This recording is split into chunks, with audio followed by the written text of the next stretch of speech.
Dans l'épisode précédent, on a abordé ensemble les aspects juridiques, c'est-à-dire tout ce qui était strictement encadré par des lois, des réglementations, et qui relevait donc d'un caractère obligatoire.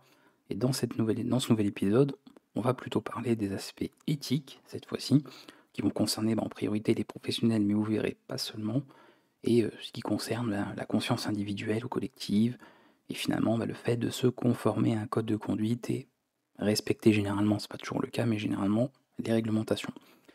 Si je dois donner une petite définition simple, l'éthique en cybersécurité, ça concerne finalement les principes moraux qui guident les actions des individus qui interviennent dans ce secteur. Et vous allez voir qu'on va retrouver beaucoup de choses, à la fois différents profils, à la fois différents principes également qui vont s'appliquer à ce côté éthique de la cybersécurité. Mais on va développer bien sûr tout ça pour la suite. Justement, puisqu'il existe différents profils, d'accord, parce que hacker c'est un terme qui est très vague, et on comprend que les gens n'ont pas forcément les mêmes fonctions, n'ont pas le même méthode d'accord, d'intervention, les mêmes actes, etc. Et différents profils existent et différents termes surtout. En croiser très régulièrement, ils n'y sont pas tous ici, mais je vous ai mis ceux que vous risquez de rencontrer le plus souvent, et je vais vous donner comme ça une petite description rapide de chacun. Vous pourrez toujours aller, si vous voulez creuser un peu plus, vous renseigner davantage. White Hats, très simplement, c'est ce que logiquement vous deviendrez à l'issue de ce cours, d'accord? C'est le hacker éthique. Voilà, par excellence, par définition, c'est le hacker éthique. Donc celui qui va tester la sécurité des systèmes, qui va évidemment obtenir les autorisations si nécessaire auprès des concernés. Donc c'est le parcours que vous allez suivre finalement au niveau de ce cours, pour des raisons évidentes, hein. A l'inverse, les black hats, donc chapeau noir, ce sont bien tous les hackers malveillants, voilà, donc totalement dans l'illégalité, qui n'ont pas vraiment de limite, d'accord, aucune limite par rapport à ce qu'ils veulent faire, qui servent leurs intérêts ou des intérêts communs, peu importe, mais bref, totalement dans l'illégalité et qui évidemment sont à l'opposé des white hats. Entre les deux, on retrouve les grey hats, donc ces gens voilà, sont plus dans un compromis, on va dire, entre les deux, ils ne cherchent pas nécessairement à nuire dans ce qu'ils font, mais les actes qu'ils peuvent mener peuvent tomber dans l'illégalité, en fonction bien sûr de ce qu'ils font, mais sans forcément à cette intention de nuire. Pour contrer les black hats, on a retrouvé maintenant plus récemment le terme de red hats. Ce sont des gens plutôt offensifs qui vont chercher à neutraliser, à contrer justement les black hats, un petit peu pour punir finalement ces personnes-là. Donc ils ne vont pas intervenir directement comme les white hats pour la sécurité du système, mais qui vont véritablement s'en prendre aux black hats pour, je vous dis, faire opposition à ces derniers et finalement essayer de neutraliser un petit peu ce groupe de hackers-là. Vous êtes ici, à ce stade, puisque vous démarrez sur ce cours, donc les green hats, c'est le terme qui existe aujourd'hui pour désigner les débutants. Voilà, les gens qui s'intéressent à la cybersécurité, qui veulent acquérir des connaissances, des compétences. Donc vous en êtes là, et normalement, si vous suivez ce cours jusqu'à la fin, vous serez donc voilà, un white hat, et vous pourrez donc suivre un petit peu tout ce qui aurait été vu au niveau de ce cours. On retrouve enfin, toujours sur cette histoire de chapeau, le terme blue hats, et là ça concerne très généralement les consultants. Alors ça peut être des gens qui agissent par vengeance, on peut retrouver ce genre de cas, mais on va surtout le retrouver pour les consultants, voilà, qui vont intervenir dans des entreprises ou autres, voilà, dans des cas bien spécifiques, pour faire des audits ou autres. Donc on a un terme qui est né par rapport à ça, puisque c'est on va dire, un métier, une spécialisation qui s'est pas mal développée par la suite. Maintenant qu'on a fini avec ces chapeaux, d'autres termes qui reviennent, vous connaissez probablement, vous avez déjà entendu le terme Anonymous, eh bien cela fait partie des activistes. Donc les activistes, ce sont des groupes de personnes qui vont mener des attaques informatiques qui ont pour motif ou des causes politiques, sociales, idéologiques. Donc vous comprenez bien un petit peu dans quoi on se situe, et vous comprenez très vite aussi qu'on peut tomber dans l'illégalité dans ce cas on va dire dans ce type de profil. Un autre terme que vous avez peut-être déjà entendu, ce sont les script kiddies. Donc c'est pas un terme élogieux, parce que ça désigne généralement les débutants qui n'ont pas de connaissances en particulier, qui ne comprennent pas ce qu'ils font et qui vont, j'ai envie de dire bêtement et simplement, réutiliser des scripts, des programmes déjà tout faits. Voilà, qui vont utiliser des outils sans les comprendre et voilà, pour amuser la galerie, pour faire son intéressant, je ne sais quoi. Donc il y a un terme qui est né par rapport à ça, pour qualifier un petit peu ces gens-là qui n'ont pas forcément les connaissances, mais qui utilisent des outils qu'ils ne comprennent pas. Des termes moins rencontrés, en tout cas chez le particulier, mais qui sont pourtant bien connus, on va dire, dans le milieu professionnel, le State-Sponsored Hackers ou State-Sponsored Attacks, donc qui vont vous désigner notamment les attaques qui sont menées, soutenues par des gouvernements, que ce soit pour de l'espionnage, du sabotage, ce genre de choses. Voilà, on a ces termes-là. Il y a beaucoup de choses que vous pouvez consulter à ce sujet. Vous reprenez ces termes-là, vous verrez, il y a beaucoup de choses à consulter sur Internet à ce propos, y compris des faits d'actualité, bref. Il y a beaucoup d'exemples pour s'informer un petit peu là-dessus et si le sujet en tout cas vous intéresse. Un peu dans la même idée, mais c'est pas la même chose, les Advanced Persistent Threats. Donc ce sont notamment des attaques ciblées. Voilà, tout ce qui va être furtif, prolongé, que ce soit pour voler, collecter des données, espionner, etc.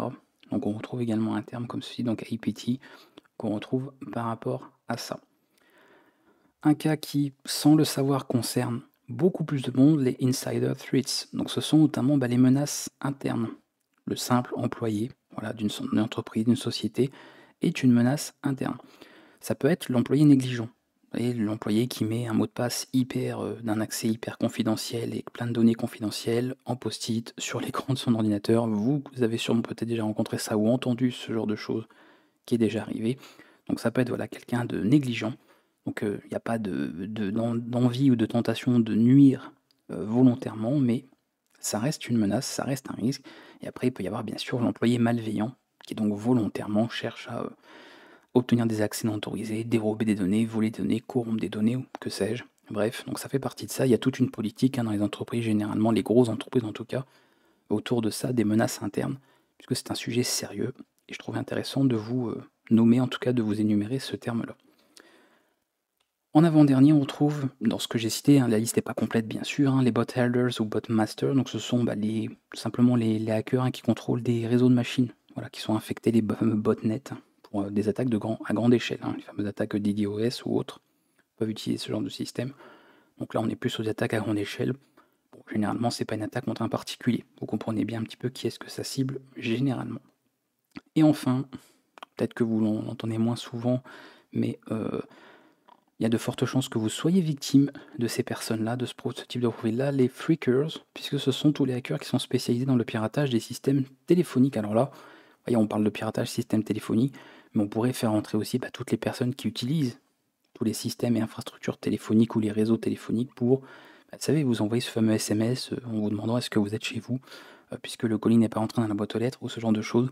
Ça pourrait rentrer là-dedans, même si, bon, piratage de système téléphonique, c'est déjà encore plus loin que ça. C'est pas forcément que l'utilisation de choses toutes faites, c'est vraiment des gens qui vont chercher à trouver des failles et à infecter en tout cas ces types de systèmes, voire même d'infrastructures.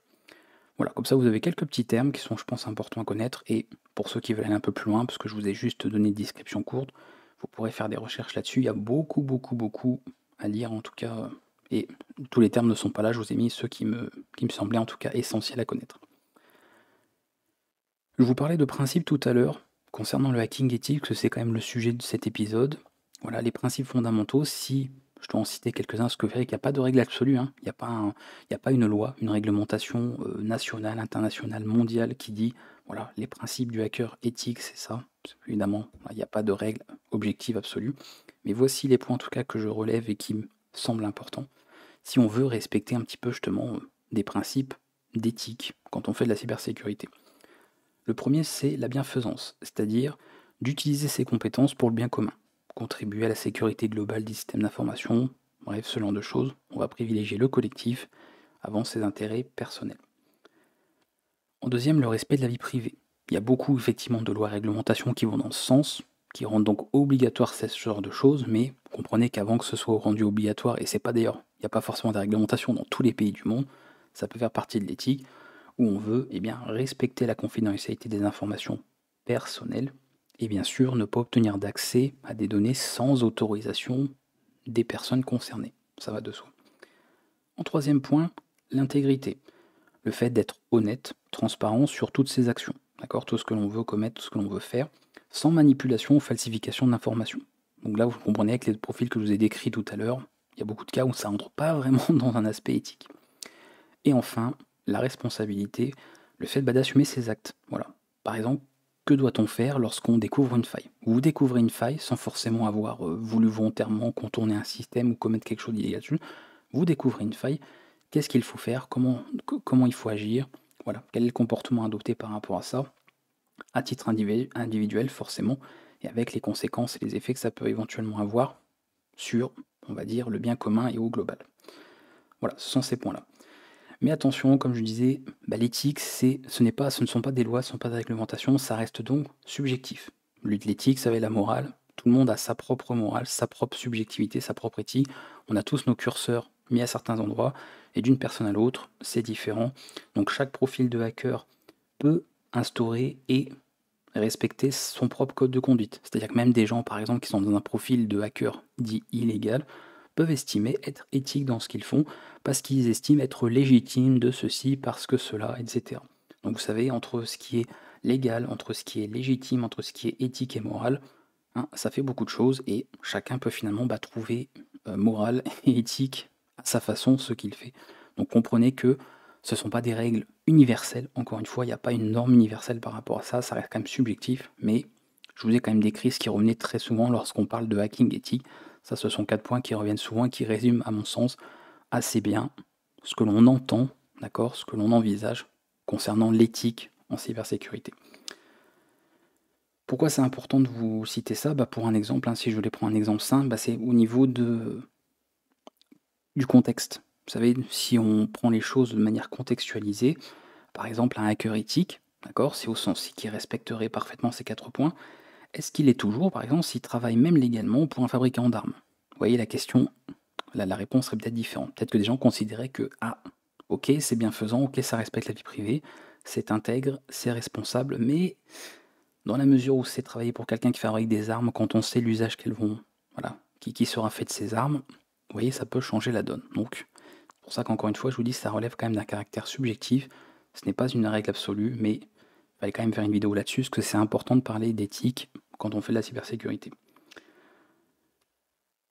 Pour terminer cet épisode, puisqu'on va avoir quand même assez vite fait le tour, on va parler de quelques certifications et codes. Alors, les certifications, on en parlera davantage, hein, notamment les parcours, etc., les études qui peuvent être faites autour de la cybersécurité, mais à la fin du cours. Voilà, à l'issue de ce cours, je vous parlerai un petit peu de tout ça pour ceux qui voudraient éventuellement se lancer à titre professionnel dans ce domaine-là. Il y a peut-être des gens parmi vous qui suivent ce cours juste à titre personnel, hein, qui ne cherchent pas à en faire leur métier ou ne cherchent pas à faire des études ou à postuler pour une entreprise, une start-up ou autre qui bosse dans le domaine. C'est juste comme ça, mais il y a sûrement des gens aussi qui, eux, veulent ça. Et donc, à l'issue de ce cours, on a envie de savoir un petit peu quels sont les débouchés, quelles sont les possibilités en France, ailleurs, qu'est-ce qui peut être fait concernant la cybersécurité de manière générale. Mais ici, on va parler de tout ce qui relève, tout ce qui se rattache quand même d'une certaine manière à l'éthique. D'accord, on n'est pas là pour parler des perspectives de carrière, milieu professionnel, mais plus de l'éthique. En France, je voulais citer 2 points importants que sont la charte de déontologie des délégués à la protection des données. C'est pas lié directement à l'éthique en cybersécurité, mais ça peut se rejoindre quand même, ça peut rejoindre sur pas mal de points.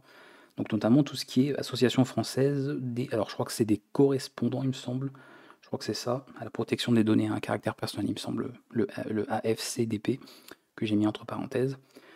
On a ensuite la fameuse ANSSI, hein, avec ses référentiels d'exigence, donc l'Agence nationale de la sécurité des systèmes d'information. Donc eux, ils n'ont pas forcément un seul article, une seule charte, un seul règlement, mais vous pouvez retrouver beaucoup de ressources, je vous l'avais déjà dit précédemment, et beaucoup d'articles sur leur site qui peuvent aborder justement de près ou de loin tous les aspects éthiques concernant la cybersécurité. Dans l'Union européenne, on retrouve le code de conduite, voilà, de l'ENISA, donc l'agence de l'Union européenne pour la cybersécurité. Voilà, il y a un code de conduite, il est en anglais normalement, parce que hein, c'est évidemment européen, donc le code of conduct. Vous pouvez trouver normalement un PDF, hein, il y a ça, donc à vous de chercher, vous avez tous les documents de toute façon disponibles. Je vous donne jamais les liens directement, parce que c'est des choses qui se mettent à jour, donc pour éviter d'avoir des éléments obsolètes, à vous d'aller directement chercher sur les sites pour avoir les documents les plus à jour possibles, et mis à jour surtout en temps réel par rapport à ça. Et on a, donc là c'est un ensemble de textes, il n'y a pas qu'un seul texte, tout ce qui peut être directive, initiative européenne. Voilà, donc à ne pas confondre avec des directives comme le Nice, hein, dont on avait parlé précédemment, mais il y a parfois certains textes de loi qui peuvent se rapprocher de près de loin aussi. Il y a tout l'aspect un petit peu éthique concernant les systèmes d'information, l'informatique de manière globale, et donc la cybersécurité, ce que ça en fait partie, évidemment. Enfin, à l'international, j'avais 4 exemples à vous citer. Notamment le premier, voilà, ça vous avez certainement un jour entendre parler si ce n'est pas déjà fait, le Certified Ethical Hacker, donc de EC Council, qui est, alors pour le coup, qui propose donc une certification pour les professionnels. D'accord. C'est que vraiment, ils ont fait un code, et tous les professionnels qui sont certifiés chez eux, parce que vous pouvez obtenir une certification, hein, le CEH, un CIH, vous pouvez l'obtenir, et les personnes qui ont une certification sont censées respecter le code qu'ils ont instauré. Donc pareil, il n'y a pas d'obligation, hein, c'est pas une loi non plus. Mais voilà, c'est un accord, c'est une certification, donc si vous ne voulez pas perdre votre certification, il faut respecter bien sûr le code de conduite qui a été instauré en tout cas par rapport à ça. On a le ISC2, donc normalement c'est un petit 2, mais bon, je l'ai mis ici en grand. Voilà, donc il y a le code, alors c'est le code de conduite, un code d'éthique, peu importe le code de déontologie, selon comment vous voulez traduire ça. Là, c'est tout ce qui est généralement protection de la société, ce que je vous ai dit, hein. Bien sûr, l'éthique, ça concerne avant tout les professionnels, pas que, mais oui, c'est sûr que ça s'adresse très souvent aux sociétés, aux entreprises, etc., aux grands groupes, mais les particuliers peuvent être concernés, bien sûr. Donc c'est eux notamment qui font la certification, la CISSP, il me semble, donc une certification qui est connue en cybersécurité. Donc c'est eux qui proposent notamment de passer cette certification, on aura l'occasion d'en parler en tout cas à la fin de ce cours. On a le OWASP, voilà, qui ont un code de conduite, pareil, ils ont pas mal de références. On en reparlera souvent aussi de ce groupe-là, hein, qui est le Open Web Application Security Project, voilà, qui est très connu dans le milieu aussi de la sécurité, pas que en cybersécurité, juste l'informatique de manière globale. Et on en fait souvent référence puisqu'ils produisent beaucoup de ressources et de documents justement par rapport à ça, concernant la sécurité sur le web, la sécurité des données privées, voilà, pour les utilisateurs, ce genre de choses. Il y a beaucoup d'informations et de documents en tout cas à suivre depuis cette plateforme-là. Et enfin, le Code of Professional Ethics, je pense que dans le nom, on comprend bien que c'est professionnel aussi, donc de ISACA, donc Information Systems Audit, il me semble, Control, c'est une association, il me semble, hein, si je dis pas de bêtises, et qui propose pareil plein de certifications voilà, concernant la cybersécurité, donc la fameuse CISA, pardon, et CISM, voilà, qui sont les deux certifications les plus connues. Il y en a d'autres aussi, mais voilà.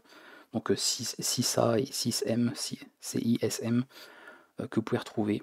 Donc vous avez notamment ces certifs-là. Donc ce sont voilà, des grands groupes qui proposent des certifications et donc généralement un code de déontologie, un code de conduite lié à l'éthique en cybersécurité. Et comme ça, on a fait un petit peu le tour, même pas mal le tour du sujet concernant les aspects éthiques. Voilà, on a fait le tour. Vous savez maintenant concernant les juridictions, donc les lois, les réglementations, d'un point de vue éthique aussi. Donc on va dire que tout l'aspect, vous savez, texte, loi, etc., on a fait le tour. Je voulais aborder ça au début de ce cours. Je voulais pas forcément étaler ça sur plein de vidéos pour que ce soit pas, vous voyez, répétitif toujours. On a fait, on va dire, la partie peut-être moins intéressante pour beaucoup maintenant, mais qui est nécessaire. On ne peut pas absolument pas passer à côté, donc c'est super important. Donc on a fait ça, et maintenant on va pouvoir commencer à préparer un petit peu tout ce qui est environnement, hein, pour pouvoir entrer dans la pratique, j'ai envie de dire, voir un petit peu tout ça. Donc on va voir comment mettre en place un laboratoire de test, tout ce qu'il faut au niveau système, etc., que vous ayez les outils qu'il vous faut, l'environnement qu'il vous faut, et ensuite on pourra véritablement entrer dans le vif du sujet. Et c'est ce qui vous attend pour les prochains épisodes. Je vous dis à bientôt. S'il y a les moindres questions, c'est comme d'habitude, ça se passe dans les commentaires. N'hésitez pas à partager ces vidéos, voilà, pour les gens qui sont en tout cas après souscripteurs ou qui deviendront souscripteurs sur la chaîne et qui auront accès à ce cours de cybersécurité. Parce qu'il y a pas mal de choses qui sont prévues encore et j'ai envie de dire, je veux pas paraphraser un certain streamer, mais c'est que le début. À bientôt.